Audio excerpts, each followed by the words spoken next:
Assalamualaikum warahmatullahi wabarakatuh. Perkenalkan, nama saya Pringky Hasani.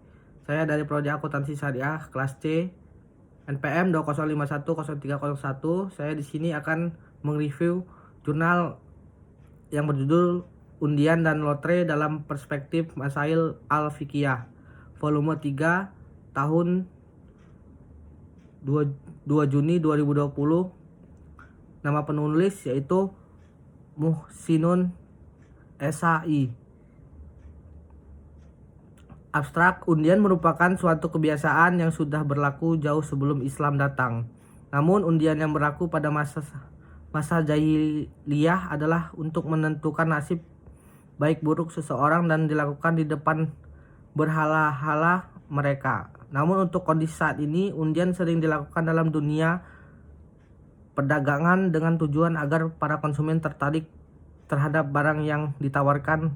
Lotre ataupun peruntungan keduanya sangat ditentukan oleh nasib. Adapun penyelenggaraan bisa dilakukan oleh perorangan, perusahaan ataupun lembaga. Tujuan keduanya biasanya ditunjukkan untuk mengumpulkan dana dalam upaya peningkatan pemasaran produk perdagangan. Pendahuluan, seperti yang kita ketahui bahwa dalam kehidupan sangat banyak masalah yang muncul dalam masyarakat saat ini. Bahkan untuk masa yang akan datang juga sangat mungkin muncul masalah-masalah yang lebih rumit. Untuk masalah-masalah yang akan datang mungkin tidak ditemukan hukumnya dalam kitab-kitab lama karena belum terjadi pada masyarakat dulu dan juga belum terpikir oleh para muhtajid pada saat itu. Metode pendekatan. Jenis penelitian ini adalah penelitian keputusan. Metode yang digunakan untuk menganalisis adalah analisis isi. Karena penelitian ini adalah dokumen analisis, pendekatan yang digunakan adalah muqasid syariah. Pembahasan. Yang pertama, pengertian undian dan lotre. Di dalam ensiklopedia Indonesia disebutkan bahwa lotre berasal dari bahasa Belanda, loterij, yang berarti undian berhadiah, undian nasib dan peruntungan. Sedangkan menurut Kamus Bahasa Inggris berasal dari kata lotre, yang berarti undian. Dari dua pengertian tersebut, baik undian dan lotre ataupun lotri, peruntungan keduanya sangat ditentukan oleh nasib. Sedangkan undian merupakan suatu kebiasaan yang sudah berlaku jauh sebelum Islam datang. Namun undian yang berlaku pada masalah jahiliyah adalah untuk menentukan nasib baik buruk seseorang yang dilakukan oleh di depan berhala-hala mereka. Namun untuk kondisi saat ini, undian sering dilakukan dalam dunia perdagangan dengan tujuan agar para konsumen tertarik terhadap barang yang ditawarkan. Yang kedua, jenis-jenis undian. Yang pertama, undian yang mengandung kerugian finansial pihak-pihak yang diundi. Yang kedua, undian yang hanya menimbulkan kerugian atau kerusakan bagi dirinya sendiri. Sedangkan undian tidak mengandung atau menimbulkan mudarat dan tidak mengakibatkan kerugian baik bagi pihak-pihak yang diundi maupun pihak pengundi sendiri. Para pelakunya hanya mendapatkan keuntungan di satu pihak dan pihak lainnya.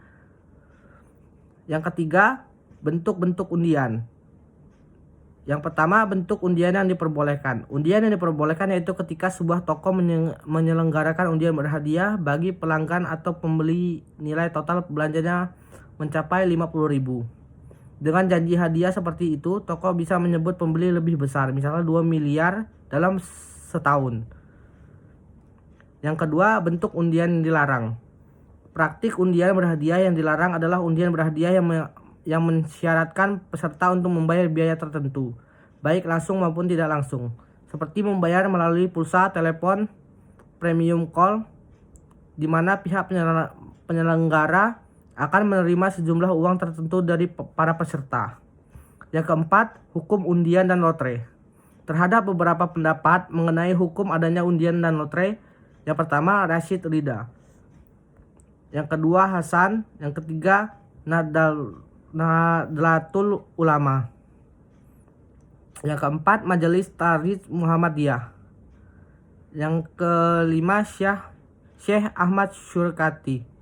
Yang keenam, Dr. Fuad Muhammad Fahrudin. Kesimpulan, pada dasar lotre dan undian hampir sama, adapun perbedaan yang mendasar antara keduanya yaitu di dalam lotre terdapat unsur judi yang diharamkan. yaitu menang kalah atau untung rugi. Sedangkan di dalam undian berhadiah yang berkembang saat ini tidak dapat unsur rugi yang diharamkan sebagai dalam judi. Dalam undian berhadiah tidak ada pihak yang dirugikan sehingga tidak ada istilah pihak satu memakan harta pihak lain secara tidak sah.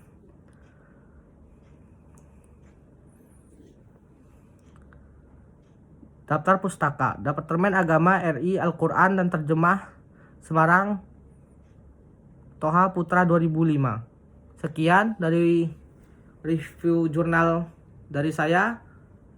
Kalau ada salah kata saya mohon maaf, kepada Allah saya mohon ampun. Saya akhiri. Wassalamualaikum warahmatullahi wabarakatuh.